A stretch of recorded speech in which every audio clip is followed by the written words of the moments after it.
তৃণমূল কংগ্রেসে মমতাদি কর্মীদের কর্মী মনে করতেন, আর অভিষেক বন্দ্যোপাধ্যায় কর্মীদের কর্মচারী মনে করতেন। আমি মনে করি এটা হচ্ছে প্রধান পার্থক্য মমতাদির অ্যাপ্রোচের সঙ্গে অভিষেক বন্দ্যোপাধ্যায়ের অ্যাপ্রোচের। আজকে যখন কর্মীরা দিকে দিকে ঘর ছাড়া থেকেছে বিভিন্ন সময়ে, বা সেই সমস্ত ক্ষেত্রে কিন্তু ঘর ছাড়াদের ঘরে ফেরানোর উদ্যোগ অনেক ক্ষেত্রে বিজেপি বিধায়করা নিয়েছে। আমি ধন্যবাদ জানাবো।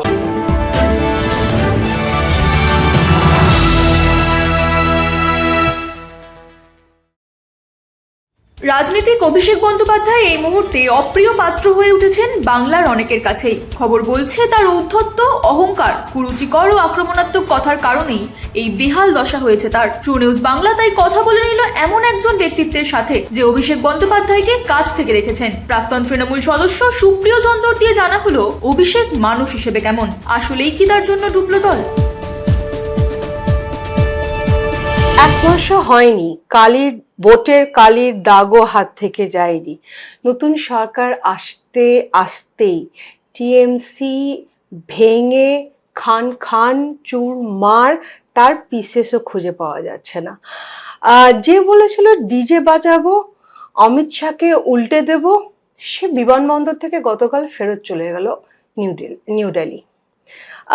সুপ্রিয়, তুমি এমন একজন যিনি অভিষেক বন্দ্যোপাধ্যায়কে খুব কাছ থেকে দেখেছো। আমার প্রথম প্রশ্ন তোমাকে, অভিষেক বন্দ্যোপাধ্যায়কে মানুষ হিসেবে তুমি কেমন দেখেছো? তোমার অভিজ্ঞতা কেমন ছিল ওনার সাথে? শুধু অভিষেক বন্দ্যোপাধ্যায়কে কেন, আমি মমতা বন্দ্যোপাধ্যায়কেও কাছ থেকে দেখেছি। এবং আপনার উত্তরের প্রেক্ষিতে আমি এই বাক্যটা দিয়ে শুরু করলাম এই কারণে যে দুজন মানুষ অত্যন্ত আলাদা। এবং মানুষ হিসেবে যদি বলেন, বা আমি অ্যাজ এন অ্যাডমিনিস্ট্রেটর বা অ্যাজ এ পাবলিক রিপ্রেজেন্টেটিভ বা অ্যাজ এ লিডার, সেগুলো সরিয়ে রেখে মানুষ হিসেবেও দুজনের যে অ্যাপ্রোচ, দুজনের যে বডি ল্যাঙ্গুয়েজ, দুজনের যে ফ্লেভার, দুজনের যে স্টাইল অফ অ্যাকশন, সবটা আলাদা। এবং আপনার যেখান থেকে প্রশ্নটা শুরু করলেন, first part of your question, যে চুরমার খান খান ভেঙে যাচ্ছে, ভোট থেকে আঙুল থেকে কালি ওঠেনি, ভোট শেষ হয়েছে, দলের এই অবস্থা, বিমানবন্দর থেকে ফেরত যাচ্ছে। আমার মনে হয় এই যে দুজন মানুষের স্টাইল অফ অ্যাকশন বা ফ্লেভার বা পলিসি আলাদা, বা দুজন মানুষ হিসেবে আলাদা, এই কথাটার মধ্যেই পুরো উত্তরটা লুকিয়ে আছে। এই আলাদাটা যদি না হতো তাহলে হয়তো আজকে ছবিটা আলাদা হতো। তার সাথে একটু বুঝিয়ে বলো, কেমন করে তুমি আলাদা বলছো? দেখুন, মমতা বন্দ্যোপাধ্যায় 98 সালে তৃণমূল কংগ্রেস দল করেছিলেন নিশ্চিতভাবে সে সময় বাম বিরোধী লড়াইয়ের প্ল্যাটফর্ম হিসেবে, মঞ্চ হিসেবে। বাংলার রাজনীতিতে অনেক দল এসছে, অনেক দল গেছে। প্রণববাবুও আপনাদের হয়তো মনে আছে একসময় কংগ্রেস থেকে বেরিয়ে দল করেছিলেন, কিন্তু সেই দলও যে খুব সাফল্যের মুখ দেখেছে এমন নয়। বাংলা কংগ্রেস, কার্যত অজয় মুখার্জি বাংলার মুখ্যমন্ত্রী পর্যন্ত হয়েছিলেন, কিন্তু সেই দলও কার্যত কালের গর্ভে মিলিয়ে গেছে। কিন্তু মমতাদি তৃণমূল কংগ্রেস, মমতা বন্দ্যোপাধ্যায় 98-তে যেভাবে তৈরি করেছেন, সেটা কিন্তু 15 বছর বাংলায় ক্ষমতায় থেকেছে। এবং 98-তে আসার পর প্রথম দিকে অটল বিহারী বাজপেয়ীর সরাসরি প্রত্যক্ষ সহযোগিতায়, পরবর্তীতে নিশ্চিতভাবে ইউপিএ সরকারের কিছু কিছু ক্ষেত্রে বদান্যতায় এই দল কার্যত কেন্দ্রীয় স্তরে অনেক যথেষ্ট গুরুত্ব পেয়েছে। পরবর্তীতে রেলমন্ত্রীর মতো অনেক পদ দল থেকে হয়েছে। কিন্তু মাত্র 15 বছরের মধ্যে এই জ্বলে ওঠা প্রদীপ নিভে গেল কেন? সাজানো বাগান রইল না কেন? তার কারণ হচ্ছে মমতাদি এই বাগানের মালি হিসেবে যাকে নিযুক্ত করলেন, তিনি মানুষ হিসাবে ব্যক্তিগতভাবে অত্যন্ত নিম্ন স্তরের মানুষ। এবং আমি দায়িত্ব নিয়ে কথা বলছি, কারণ the kind of arrogance he has, হ্যাঁ, তার মধ্যে যে তীব্র ঔদ্ধত্য। এবং মমতা বন্দ্যোপাধ্যায় শুধু নয়, আমি মনে করি বিজেপিতে যারা আছেন, কংগ্রেসে যারা আছেন, দেখুন এই মুহূর্তে তো আমি কোনো দলে নেই, আপনারা জানেন যে আমি ইতিমধ্যে আমি ইস্তফা দিয়েছি। ফলে যে কোনো ভারতবর্ষের রাজনৈতিক দল যে কাঠামোতে চলে, বা বিশ্বের আমি মনে করি যে কোনো রাজনৈতিক দল যে কাঠামোতে চলে, সেই কাঠামো হচ্ছে সহকর্মী, কর্মীর সঙ্গে কর্মীর, বা নেতৃত্বের সঙ্গে কর্মী, এই স্ট্রাকচারে। এখানে বস এমপ্লয়ি কোনো স্ট্রাকচার নেই।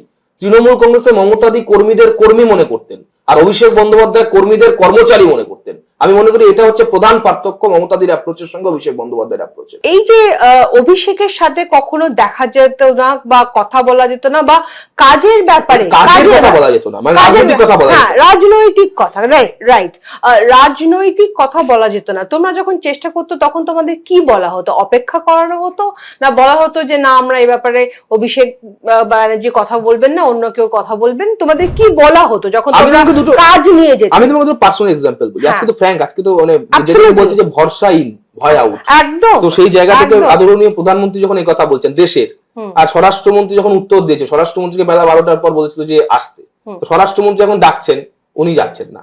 তো এটা কিরকম টাইগার বা কিরকম ব্যাঘ্র তো আমি জানি না, পেপার টাইগার, পেপার পুষ্পার মতো একটা পেপার পুষ্পা বেরিয়েছে, সবচেয়ে ফ্লপ। পুষ্পা সিনেমাটা কত ভালো, একদম ফ্লপ।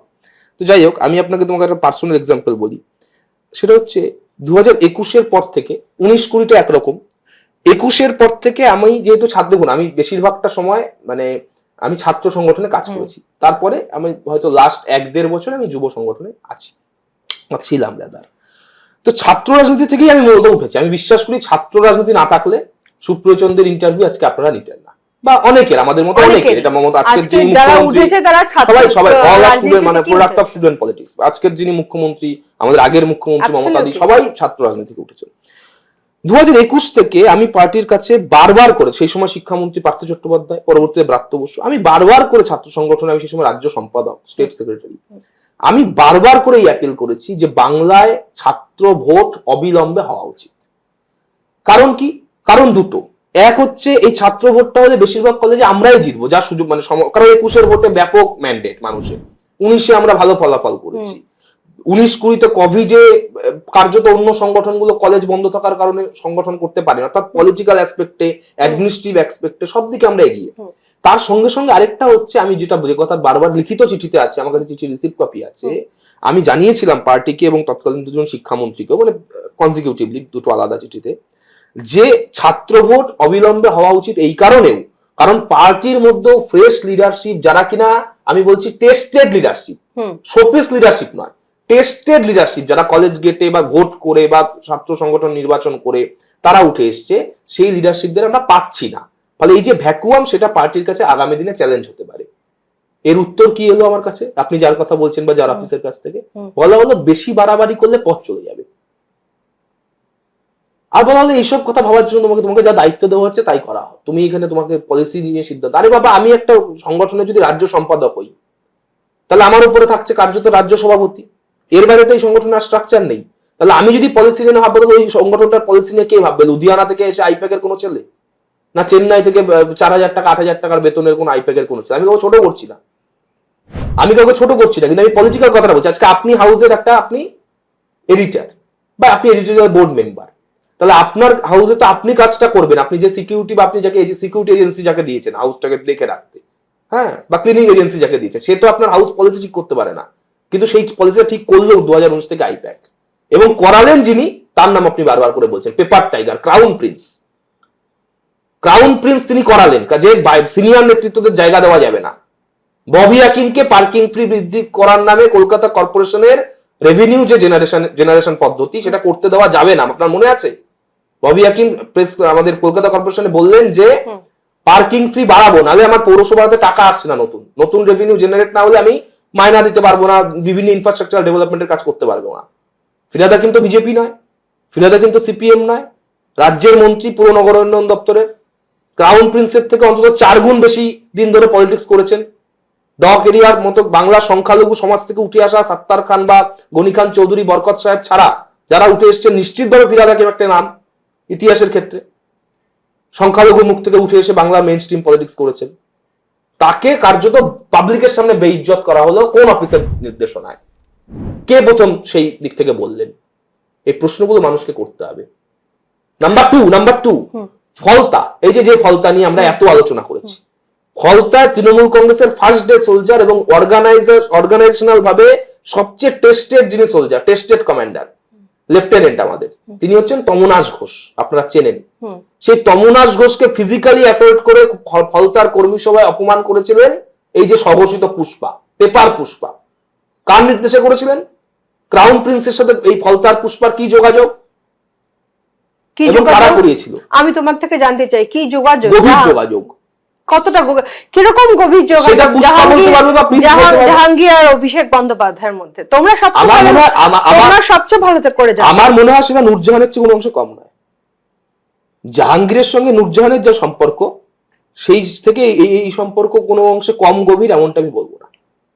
অনেকে বলছে যে অভিষেক ব্যানার্জি হয়তো কিছুটা ভুল বোঝা হচ্ছে ওনাকে, উনি অতটা উদ্ধত নয়, উনি বলতে চান কিছু, বলে ফেলেন অন্য কিছু, কিন্তু উনি অ্যাকচুয়াল রিয়েল লাইফে অতটা উদ্ধত নয়।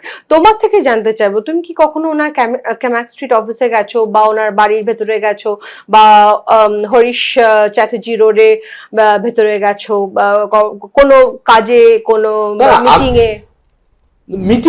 আমি মিটিং এ যাইনি।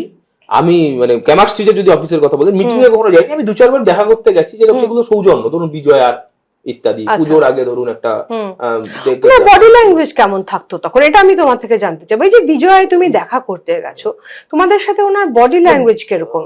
কারণ বডি ল্যাঙ্গুয়েজ অনেক কিছু বলে। দেখুন, আমি তো প্রথমেই বললাম, বডি ল্যাঙ্গুয়েজ বা যে কোনো অ্যাপ্রোচের বিচারে মমতা দি অনেক বেশি মাস লিডার দেন অভিষেক বন্দ্যোপাধ্যায় মাস লিডার কথাটা যায় না। আর আপনি যে প্রশ্নটা করলেন যে এই যে যারা বলছে যে উনি এরকম নয় বা আমরা ভুল বুঝছি, অনেকে ভুল বুঝছে, তো আমি তাদেরকে কি বলতে পারি? আমি তাদেরকে বলবো আমি সরি, হয়তো আমরা ভুল বুঝছি, আমাদের সবার থেকে আমি সরি বলে দেবো, এমএলএ তো বলবেন আমি বলছি সরি, কিন্তু এই সরিটা আমি কিন্তু তখন ডকুমেন্টেড হতে বলবো যখন যারা বলছে বা এইসব নেখা কান্না কাঁদছে, মানে কল্যাণ কাকু এতদিন ধরে কাঁদছিল, 2022 একবার বিদ্রোহ করে, আজকে আবার বলেছে যে আমি সব মামলা থেকে সরে দাঁড়াচ্ছি, এখনো যারা কাঁদছে, আমি বলবো যে তাদের এইটা গ্যারান্টি করতে হবে যে তারা অভিষেক ব্যানার্জির পাশে থাকবে।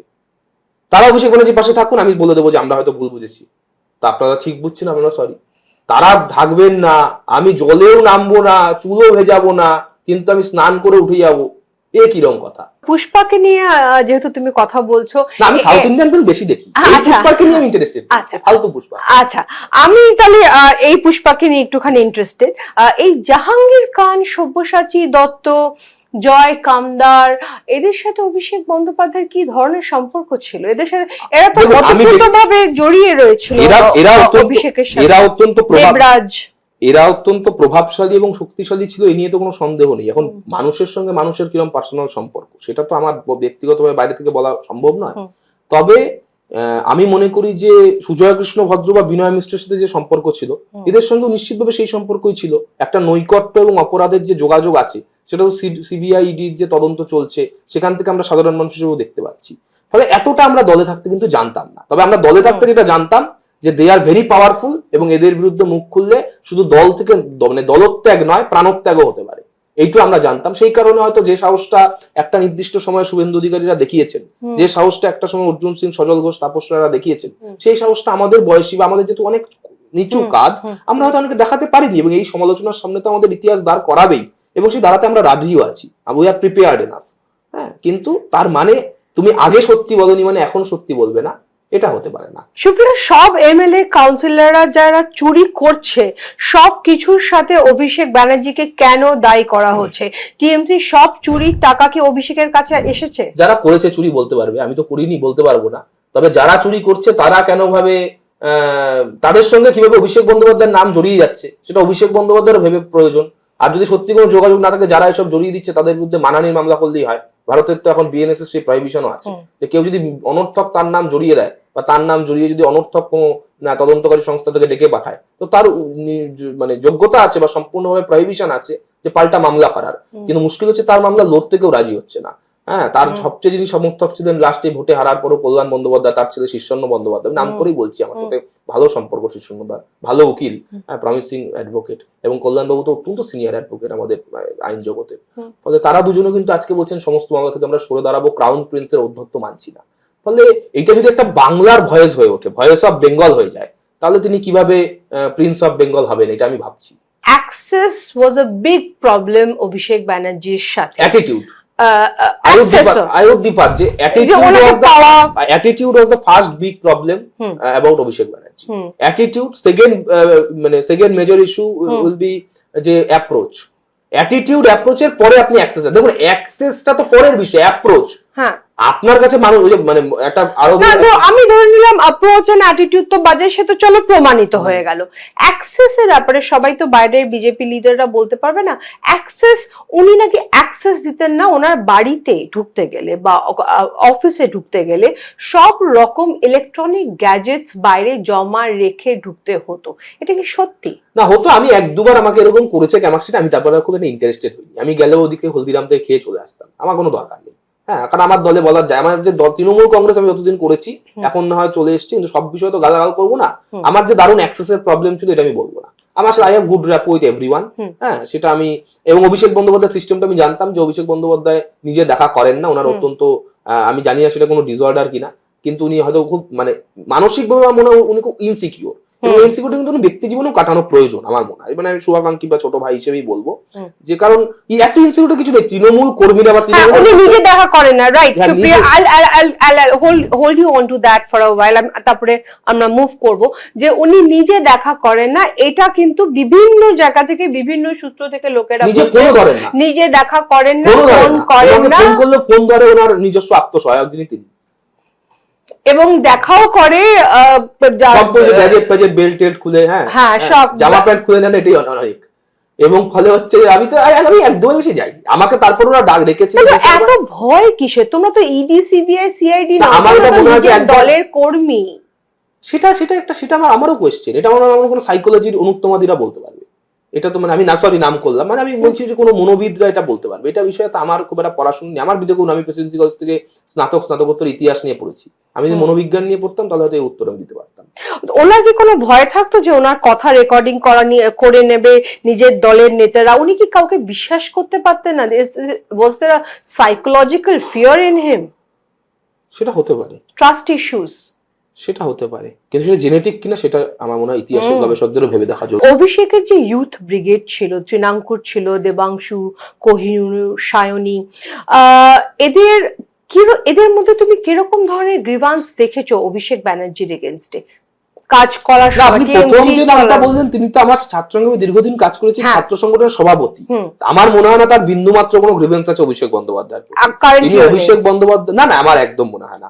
এবং অভিষেক বন্দ্যোপাধ্যায়ের বদান্যতায়, আশীর্বাদে এবং সরাসরি সমর্থনে কার্যত তিনি দীর্ঘদিন, সুদীর্ঘকাল, মানে এত দীর্ঘকাল জুলিয়াস সিজার ও রোমান সাম্রাজ্য স্থাপন করেছেন কিনা আমার বন্ধুদের থেকে আমাকে একটু ক্রস চেক করতে হবে, কিন্তু তিনি তৃণমূল ছাত্র পরিষদ নামে একটা মানে কার্যত দায়হীন সংগঠনের তিনি সভাপতি ছিলেন। দায়হীন বললাম কারণ ছাত্র সংগঠন, কিন্তু তার আমলে কিন্তু কোনো ছাত্র ভোট হয়নি। আমি যেটা বললাম আপনাকে আগে, ছাত্র ভোট হয়নি, কোনো ব্যাপক ছাত্র আন্দোলন বিজেপি বিরোধী তৃণমূল কংগ্রেস দেশ জুড়ে গড়ে তুলেছে, আমি সেরকমও ইতিহাস, অন্তত আমার স্মৃতি আমার সঙ্গে বিশ্বাসঘাতকতা না করলে আমি বলছি হয়নি।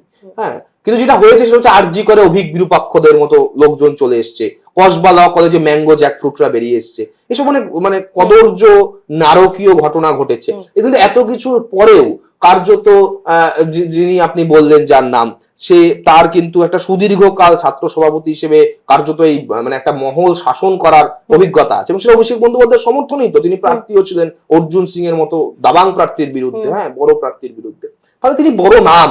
এবং তিনি নিশ্চিতভাবে, আমি চাইবো যে আগামী 100 বছরও তৃণমূল ছাত্র পরিষদ সভাপতি থাকবেন, ফলে তার গ্রিভেন্স আছে বলে আমার মনে হয় না। টিএমসির সময় যে একটাই আমরা আপাতত এখনো দেখতে পেয়েছি, আগামীকাল আসছে সময় আরো দেখতে পাবো কিনা জানি না, সুরেন্দ্রনাথ কলেজের ওপরে ওয়ো রুম বানিয়ে রাখা হয়েছে হোটেলের মতন করে। তো টিএমসি এইভাবে কলেজ চালাতো? মানে যেহেতু তুমি ছাত্র পরিষদ, না, আমি 2023-এ আপনারা হয়তো জানেন যে আমি কিন্তু ছাত্র পরিষদ ছাড়িনি, কার্যত ছাত্র পরিষদ থেকে আমাকে অপসারিত করে দিয়েছে 2023-এ এই সভাপতি কোম্পানি। আচ্ছা, আমি ছাত্র পরিষদ ছাড়িনি, আমি তো চেয়েছিলাম ছাত্র ভোট হোক, আমি তো চেয়েছিলাম ছাত্র রাজনীতি ফিরুক, কারণ আমি কিন্তু শোপিস নেতা নই। আমি যেখানে রাজনীতি শুরু করেছি, ছাত্র রাজনীতি, আজকে যারা কমেন্ট করছে তারা আমার রাজনৈতিক ট্র্যাক রেকর্ড, ট্রান্সপারেন্সির মধ্যে জানে না। আমি হোয়াইট কলার পলিটিক্স করে এসেছি, কোনোদিন আমার নামে একটা দাগ, একটা কালি কেউ দেখাতে পারেনি, এবং সেটা আমার অপোজিশনও মানবে। আমি আজীবন রাজনীতি করেছি লেফটদের বিরুদ্ধে। তোমার নলেজে ছিল যে এরকম কিছু হতো? থাকলে আমি ঢুকে মিডিয়া করে দিতাম, তোমার নলেজে ছিল? আমার নলেজে ছিল না, এবং আমার নলেজে যদি না আসে বা আমাদের মতো অনেকের নলেজে যদি না আসে, আমার মনে হয় তার জন্যই 2023-এ আমাকে সরিয়ে দেওয়া হয়েছিল। আমার কি অপরাধ ছিল? আমি 2023 জন্মদিন বাড়িতে কাটাইনি, বাংলায় কাটাইনি, ত্রিপুরায় কাটিয়েছিলাম দলের জন্য। ত্রিপুরা আমাকে ভোটে পাঠিয়েছিল প্রচারক হিসেবে, ক্যাম্পেনার্স লিস্টে। আমি সেখান থেকে ফিরে এসে আবার যখন ছাত্র ভোটের ইস্যু করলাম প্রেসিডেন্সি কলেজে, বললাম যে প্রেসিডেন্সি আমার নিজের কলেজ, সেখানে ওরা জোর জুলুম করে বলছে ভেতরে ঢুকে প্রোগ্রাম করবে। আমি বললাম যে এভাবে হয় না, প্রেসিডেন্সি নিজেদের ছেলে মেয়েদের নিয়ে যদি আপনারা সাপোর্ট না পান, একটা কলেজে হুজ্জতি রাহাজানি আমার সহপাঠীদের ওপর, তারা হতে পারে আমার বিরোধী, কেউ বাম কেউ অতি বাম, তাদের বিরুদ্ধে রাস্তায় আক্রমণ করেছে যারা, তাদেরকে আমি চিনি না। আমার কোনো বন্ধু যখন আমাকে ফোন করে বলছে, আমার কোনো দাদা দিদি আমাকে ফোন করে যখন বলছে, হতে পারে সে আইসি করে, এসএফআই করে, নকশাল করে, কেউ তৃণমূলও করে, কিন্তু প্রেসিডেন্সির ছেলে, আমি প্রেসিডেন্সি দখল করতে পারছি না বলেই আমি মারবো। এর মানে হচ্ছে আমি যে মেয়েটাকে আমি প্রেমপত্র দিয়ে পাচ্ছি না, অ্যাসিড বাল্ব ছুড়বো। এই অ্যাসিড বাল্ব কালচার থেকেই এই সুরেন্দ্রনাথের ওয়ো কালচার জন্ম হয়েছে। অভিষেক ব্যানার্জি বা মমতা ব্যানার্জি যখনই কোনো পাবলিক ইভেন্টে যেত, সেটা একটা পুজো হোক কি কোনো র্যালি হোক কি কোনো মিটিং হোক, ওনাকে ঘিরে রাখতো সব তারকারা, টলিউডের তারকারা, সেলিব্রিটিরা। আর তোমরা কর্মীরা কোথায়? রিজু দত্তর মুখে আমরা শুনেছি কর্মীরা নাকি পেছনের দিকে রোদের মধ্যে জল দেওয়া হচ্ছে না, রোদের মধ্যে বসে পুড়ে ঘেমে তেপে বসে রয়েছে। আর মমতা ব্যানার্জি অভিষেক ব্যানার্জিকে ঘিরে রয়েছে টলিউডের সব তারকারা। আমি এই ব্যাপারে তোমার কাছে একটু জানতে চাইবো, তা কারা কারা সারাক্ষণ অভিষেক ব্যানার্জি আর মমতা ব্যানার্জিকে ঘিরে থাকতো? না, দুটো এটা একটু বলতে হবে আর কি। সেটা হচ্ছে, প্রথম কথা আমি বলি যে আমাদের যে বাংলার যে, দেখুন বাংলার যে এন্টারটেনমেন্ট ইন্ডাস্ট্রি, সেটা তো অত্যন্ত ছোট ইন্ডাস্ট্রি, এবং এখানটায় একদম চেনা জানা সমস্ত সবাই মিলেই কাজ করে। এবং এই যে তারকা জগৎ হোক বা এই যে আপনার গ্ল্যামার ওয়ার্ল্ড হোক, এখানে আমারও ব্যক্তিগত জীবনে অনেক বন্ধু বান্ধব বা দাদা দিদিরা আছে। ফলে আমি কারোর বিরুদ্ধেই, আমি প্রথম কথা হচ্ছে ব্যক্তিগত কিছু বলবো না। আর দ্বিতীয়, আমি আপনাকে একটু কারেক্ট করতে চাইবো এই বলে যে অভিষেক বন্দ্যোপাধ্যায়কে ঘিরে কোনো তারকা থাকতো না। অভিষেক বন্দ্যোপাধ্যায়কে ঘিরে যারা থাকতো না সব হয় তোলাবাজ না প্রমোটার। হ্যাঁ, অভিষেক বন্দ্যোপাধ্যায়কে আমি দেখিনি কোনোদিন কবির সুমন বা নচিকেতা জয় গোস্বামী বা আমাদের শ্রাবন্তী বা মিমি চক্রবর্তী, নুসরাত, যেমন অভিষেক বন্দ্যোপাধ্যায় আশপাশে আছেন এবং তাদের কোনো ইন্টারেস্ট আছে বলে আমার মনে হয়। কয়টা তোলাবাজের নাম বলো যারা অভিষেককে ঘিরে থাকতো? সিবিআইডি বলছে এখন, হ্যাঁ সিবিআইডি বলছে, সাবজুডিস ম্যাটারে আমি বলছি না। কিন্তু আমি বলছি তো আপনাকে যে সরকারের যে, দেখুন শিল্প সাহিত্য সংস্কৃতির সঙ্গে রাজকীয় পৃষ্ঠপোষকতার বা সরকারি পৃষ্ঠপোষকতার সরাসরি যোগাযোগ আছে। ফলে শিল্পী সাহিত্যিক তারা সরকারের বিভিন্ন ক্ষেত্রে সমালোচনা করবেন, যেমন সেটা কাঙ্ক্ষিত, তেমনি শিল্প সাহিত্য সংস্কৃতিকেও সরকার পৃষ্ঠপোষকতা করবে, এটাও স্বাভাবিক। কেমন? ফলে ঘিরে থাকা নিয়ে আমার কিন্তু ব্যক্তিগতভাবে আমাকে জিজ্ঞেস করেন, আমার কোনো অ্যাজ সমস্যা নেই। কিন্তু সমস্যা হচ্ছে যে তাদের ক্রেডিবিলিটি নিয়ে। আজকে দেব দলের কাছে গুরুত্ব পাবে, আমি দেবদার কথাই বলছি, যে কারণ আমাদের বাংলার এই মুহূর্তে 1 নম্বর সুপারস্টার, আমার সঙ্গে অত্যন্ত সুসম্পর্ক, এবং এই দেবদা বা দেব যে ব্র্যান্ডিং এ আছে তাকে দল গুরুত্ব দেবে, তাকে ব্রিগেডের মঞ্চে প্রথম সারিতে বসাবে বা দল গুরুত্ব দেবে, বা দলের এই যেগুলো রিজুদাও বলেছে হয়তো যে প্রথম সারিতে দেবে, তাকে নিয়ে ঘুরবে বা নচিকেতা চক্রবর্তীকে করবে, তো সেটা তো প্রত্যাশিত, সেটা স্বাভাবিক। সেটার মধ্যে আমার মনে হয় না কারোরই কোনো কমপ্লেন আছে। মানে রিজুদাও সেখানে কর্মীরা রোদে জলে মানে বসে রয়েছে, সেটা কি না, আমার মনে হয় এটা একটু আবেগের কথা হয়ে গেল। মানে রিজুদাও আমি মনে হয় ঠান্ডা মাথায় ভাবলে এটা বুঝবে যে নচিকেতা চক্রবর্তী যে সমাদর পাবেন, আজকে আপনার বাড়িতে নচিকেতা গেল, একটা বললো লাঞ্চ করতে, আপনি ডাকলেন আর আমি গেলাম, তাহলে আপনি নিশ্চয়ই নচিকেতাকে বেশি খাওয়াবেন, এটা তো খুব স্বাভাবিক। এটা আমি বাড়িতে, আমি তো তাই খাওয়াবো। আমি ট্রান্সপারেন্ট কথা বলি, রাজনীতি কিন্তু সেটা বলে না সুপ্রিয়া। কিন্তু আমি বলছি না এটা প্রত্যাশিত, কিন্তু আমি বলছি আপনার কথাকে আমি এগ্রিও করবো, কিন্তু অনেক ডিফারেন্ট নোট। কিন্তু যাদের ক্রেডিবিলিটি নেই, আমি আপনাকে নাম ধরে দিস্তা দিস্তা কাগজ, রিজুদা আমার সঙ্গে এখানে একমত হবে, আমরা দিতে পারি আপনাদের, যাদের একটা সিরিয়ালে হয়তো মৃত সৈনিকের রোল করেছে, একটা সিরিয়ালে মৃত সৈনিকের রোল করেছে, তাকে আজকে বিভিন্ন ক্ষেত্রে যারা গুরুত্ব দলের কাজ করছে, সাংগঠনিকভাবে দায়িত্ব পাচ্ছে, জনপ্রতিনিধি, তার সামনে গিয়ে তাকে বসিয়ে দিচ্ছে। That was bad.